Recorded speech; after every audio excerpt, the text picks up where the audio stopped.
Ambush against Christians. Dozens are dead after an attack targeting Coptic Christians in Egypt. Fighting terrorism.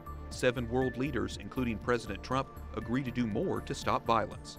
School punishment. We're treated a little bit differently just because our sin is visible, especially the girl. One high school senior's story of what her Christian school isn't allowing her to do after she chose life over abortion. And recapping a big week for the President and the Pope. Vatican correspondent Mary Shovlin talks about the impact of this week's meeting on EWTN News Nightly for Friday, May 26, 2017.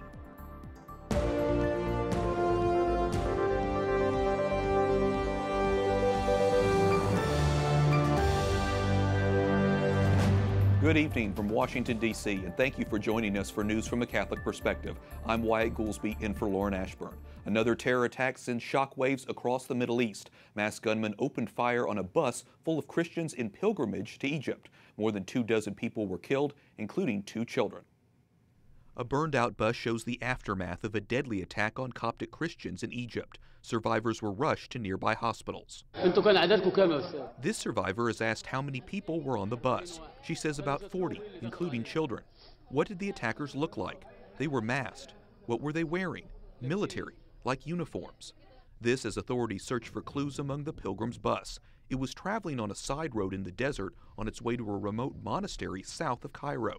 That's when witnesses saw 3 SUVs approach and open fire.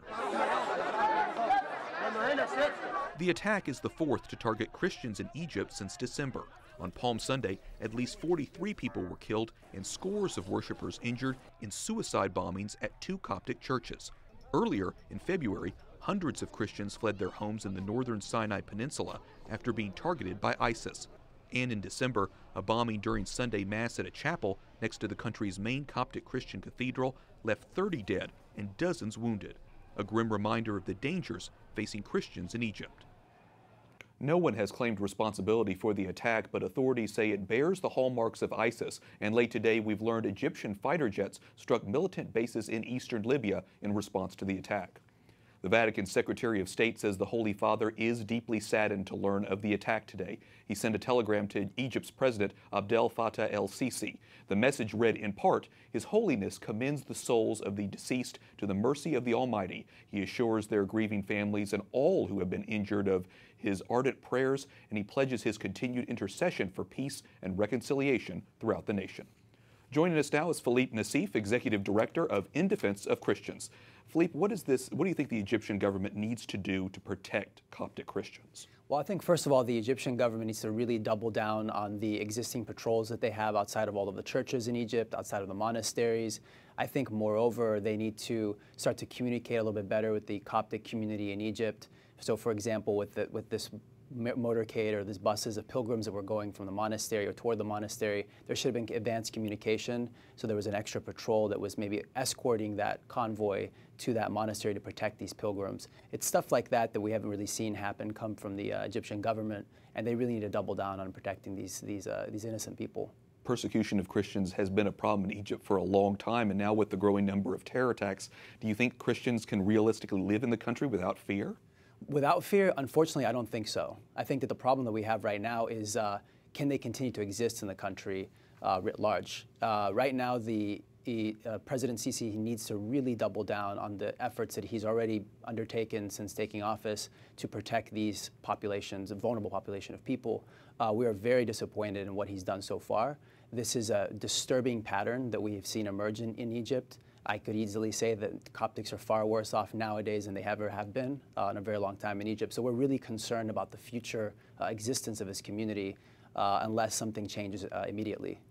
Earlier this week, you applauded the meeting between President Trump and Pope Francis. You're asking the U.S. government to do more to stop the global network of terrorism and violent extremism. What else do you think the U.S. government can do? Well, I think the United States needs to put pressure on a lot of our allies in the Middle East. I think in the Gulf states, for example, we have wealthy businessmen that live in the Gulf and that finance privately or give donations privately to more militant forms of or militant groups, not just across the Middle East, but we'd say across the world. I think that the way that people are educated in some of these Islamic schools needs to change. I think that the textbooks that they're reading paints the West in a very, very negative light. I think that it distorts history. I think there needs to be much more pressure coming from the United States government on our Gulf allies, and then obviously working with intelligence agencies across Europe, across the Islamic world, to double down and find the people that are responsible for planning to carry out attacks, who's funding them, and then obviously the folks that are guilty of carrying out attacks to bring them to justice. Last time you were here on the program, you talked about the importance of safe zones, especially when it comes to Syria and Iraq specifically. How do you think those safe zones are doing, or the push for safe zones, is that coming together? Is that really going to help? It's coming together. It's actually coming together quite nicely on the Hill in Congress. There's a lot of members of Congress that are starting to support the idea of creating safe zones in Syria. The current situation in Syria is unsustainable. There needs to be some kind of a movement toward a solution to that conflict, and we believe that creating a safe zone to protect civilians, maybe close to the Turkish border and then close to the Jordanian border, is a good step in the right direction. I think that it will also help protect the Christian community, the other religious minorities in Syria, from continuing to be driven out, because they're not just being targeted by ISIS, but they're caught in the crossfire between the rebels and the government as well. A lot of reasons that our EWTN viewers will keep continuing to pray for the people of the Middle East. Philip Nassif, Executive Director of In Defense of Christians, thanks so much for talking with us about it. Thank you for having us. Appreciate it. President Trump faces mounting pressure from Europeans who want the U.S. to stay true to a landmark climate change agreement. The president is on his final leg of his first overseas trip. He spent today in Sicily meeting with G7 leaders. Correspondent Mark Irons reports from the White House. Good evening, Mark. Good evening, Wyatt. European leaders are making a last-ditch effort to stop President Trump from abandoning the Paris Climate Accord. As a candidate, Trump promised to withdraw from the non-binding agreement. The Europeans want to convince Trump to change his mind. President Trump arriving for the G7 summit in Sicily. He tweeted his priorities for the meetings, writing, "Getting ready to engage G7 leaders on many issues, including economic growth, terrorism, and security." Not on his list, climate change, which is an issue that stands out for the president of the European Council. We agreed on many areas, first and foremost on counter-terrorism, and I'm sure that I don't have to explain why. But some issues remain open, like climate. The U.S. signed the Paris Agreement under the Obama administration, pledging to reduce annual greenhouse gas emissions in 2025 by 26 to 28% below 2005 levels. Trump vowed to withdraw the U.S. from the accord when he was campaigning for president. Chief Economic Advisor Gary Cohn clarified the president's position, saying he knows that in the U.S. there's very strong opinions on both sides, but he also knows that Paris has important meaning to many of the European leaders, and he wants to clearly hear what the European leaders have to say. The White House also says the environment is very important to President Trump, but Budget Director Mick Mulvaney says under President Obama, efforts to battle climate change went too far. Yeah, we want to do some climate science, but we're not going to do some of the crazy stuff the previous administration did. President Trump also made news today when he and the other G7 leaders signed a joint statement on fighting terrorism. And he and Japanese Prime Minister Shinzo Abe agreed to enhance sanctions on North Korea. Wyatt? Mark Irons reporting from the White House. Thanks, Mark. President Trump's son-in-law, Jared Kushner, says he is willing to cooperate with federal investigators looking into ties between Russia and the Trump campaign. It comes after reports indicate Kushner, who serves as a key aide to the president, will be the focus of the FBI investigation.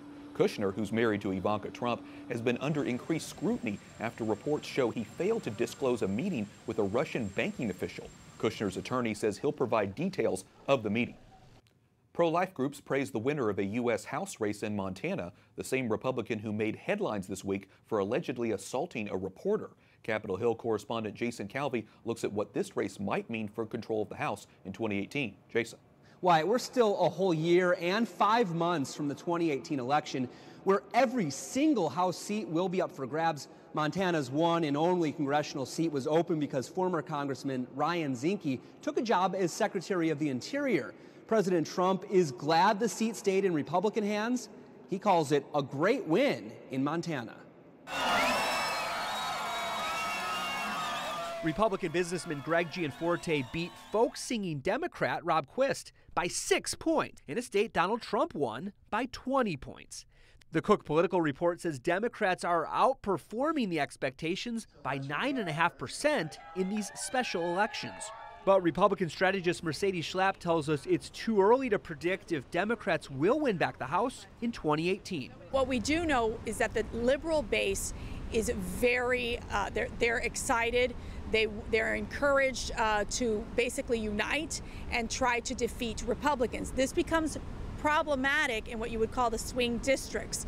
Schlapp says in order to win, Republicans must pass major reforms before defending all of their seats next year. I think it is critical for Republicans in Congress to govern, to be able to show that they will have some victories, that being health care reform and tax reform. That's what the president ran on. That we want a congressman who will work with President Trump to make America and Montana great again. Gianforte will become the newest congressman, despite what happened the night before the election.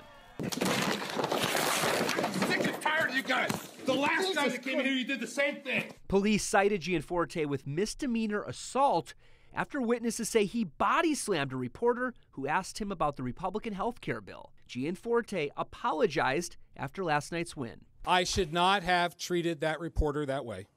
More than half of the votes were cast early in Montana, so it's hard to say how the alleged body slam impacted the contest. Pro-life group Susan B. Anthony List says they knocked on more than 31,000 doors to urge votes for the Republican. He does support banning abortions after 20 weeks of pregnancy, while the Democrat told the Billings Gazette that abortion is none of the government's business. Wyatt?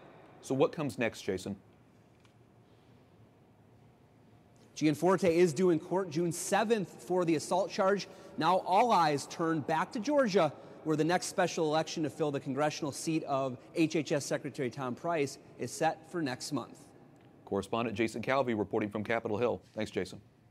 Vice President Mike Pence delivers the commencement address to the Naval Academy. Congratulations to the newest officers in the United States Navy and Marine Corps, the Naval Academy Class of 2017. About 1,000 midshipmen graduated from the academy today in Maryland. The vice president joined officials in a moment of silence at the ceremony to remember 3 class members who died before graduation. All eyes were on the Vatican this week as President Trump met Pope Francis for the first time. Vatican correspondent Mary Shovlin joins us now from Rome. Mary, this week marked a new chapter in U.S.-Vatican relations. You've covered several presidential visits. How do you see the impact of this week's meeting? Wyatt, first of all, I think that we've gotten things off on the right foot, if you will. Everyone was watching this meeting. The world was watching, as we've seen, with headlines that continue to come out following this visit. So I think it went as well as it could go, and probably even better than expected. Here in Rome, definitely the presence of the First Lady really resonated with Italians and all throughout the Vatican, her graciousness, and of course the headline that Melania Trump is a Catholic, and that news coming out of this visit as well. So I think a lot of first fruits, very good fruits, and the two leaders, President Trump and Pope Francis, with a handshake and with a 30-minute meeting, seemed to put the past behind them. Any issues that were dividing them seemed to be bridged. They bridged that gap, and now we'll see how the two leaders will work together. Well, aside from the big headlines, Mary, what concrete issues did Pope Francis speak about with President Trump? Wyatt, I think this is something that's been getting lost in a lot of the reporting, more of how it went and all of the optics, of course, which were very interesting. Many people not focusing on what the two leaders actually talked about. So we know they talked about the right to life, religious liberty, freedom of expression, freedom of conscience. So we know those issues were important. But it was interesting to see in the Vatican communique that they talked specifically how the American church can work to help the state, help the government in areas of education and healthcare, but also immigration. And remember, this is an issue that was as a point of division leading into this meeting on how these two view immigration, but they talked about apparently in those meetings on how to work together, and specifically how the U.S. church can work with the U.S. government. So we'll see what comes out of that. It does sound like it was a very positive meeting. At the very least, it sounds like they do have a lot of common ground. Mary Shovlin, EWTN News Nightly Vatican correspondent. Thanks so much for the recap, Mary. Thank you, Wyatt. The Knights of Columbus is asking for help in their mission to aid Christians in Iraq. Church leaders there are worried the Christian population could be reduced to unsustainable levels. The Knights, who have already donated more than $12 million since 2014, will be matching up to $1 million in donations made to its Christian Refugee Relief Fund by July 1st. Donations can be made at christiansAtRisk.org. Coming up, unrest in Venezuela. We'll speak to Florida Representative Francis Rooney about the unique opportunity for the Vatican to help. Plus, a change to the president's favorite social media platform, what's now highlighted on his Twitter page.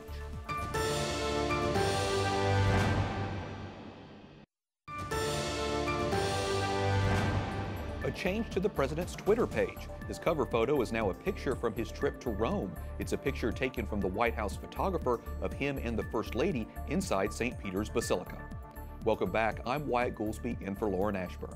Venezuela's public prosecutor announces 55 people have been killed in ongoing violence in his country. Unrest between the socialist government and protesters began in late March. Last month, Pope Francis spoke out against the violence, appealing to the country to work towards a solution. Our Lauren Ashburn spoke with Florida Representative Francis Rooney about how the Vatican could help. Florida Congressman Francis Rooney, a former ambassador to the Holy See, joins us now. Welcome back to the program. Thanks for having me back on, Lauren. As we discussed last time you were on the program, there are similarities in President Trump's reaching out to this Pope as Ronald Reagan reached out to John Paul II. There, they were battling communism.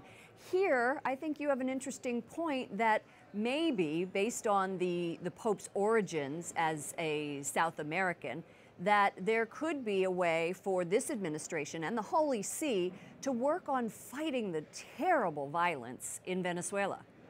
Well, I think we have a unique opportunity with the Latin American Pope and with Pietro Parolin, the Secretary of State, who spent several years stationed in Venezuela, to draw the United States into a common dialogue there to help solve the problems that are about to unfold as the country continues to melt down into crisis. They really are the Syria of Latin America. You have extensive foreign policy experience, and one of the things that you have written about also extensively is the need for this soft power diplomacy. How could that be used here? Well, I think that in Latin America, populism is always a big threat, and that's what Chavez used to take power, as well as Correa in Ecuador. And so soft power is maybe a way to argue against the excesses of populism and for an institutionalized democracy which will ultimately make people better. If you had the opportunity to recommend a strategy to the White House, which I'm sure you do, tell us what that would be specifically. Well, I would link up with the Holy See in Latin America and leverage both those two relationships, Cardinal Parolin and the Pope, as well as the strong role the church can play all through Latin America to get a message out of free enterprise, individual empowerment, belief in God, and strength of family as the better way to economic prosperity and personal prosperity than rampant socialism. Very good. Thank you so much for joining us, Congressman Francis Rooney, a former ambassador to the Holy See. Thanks again. Have a great day. Pope Francis says Christians must keep their eyes on heaven, but their feet firmly planted on earth. Lui intercede per noi. The Holy Father is saying God intercedes for us, and then we must go out and spread the good news. Francis made the comments during Mass this morning in the Vatican. A Vatican official says the world needs silence more than ever. To read a book, to listen to music, to have a rest, you need silence. And silence helps you to see inside yourself. Cardinal Robert Serra, who is in charge of the Vatican Office on Liturgy, says silence leads us to God, and he calls it the doorway to the divine. Serra has written a book called The Power of Silence. The African cardinal says Christians need to fight back against the dictatorship of noise. His book is available in English through Ignatius Press. Up next, what one group is doing to help out after a high school student was told she couldn't walk at her graduation after getting pregnant.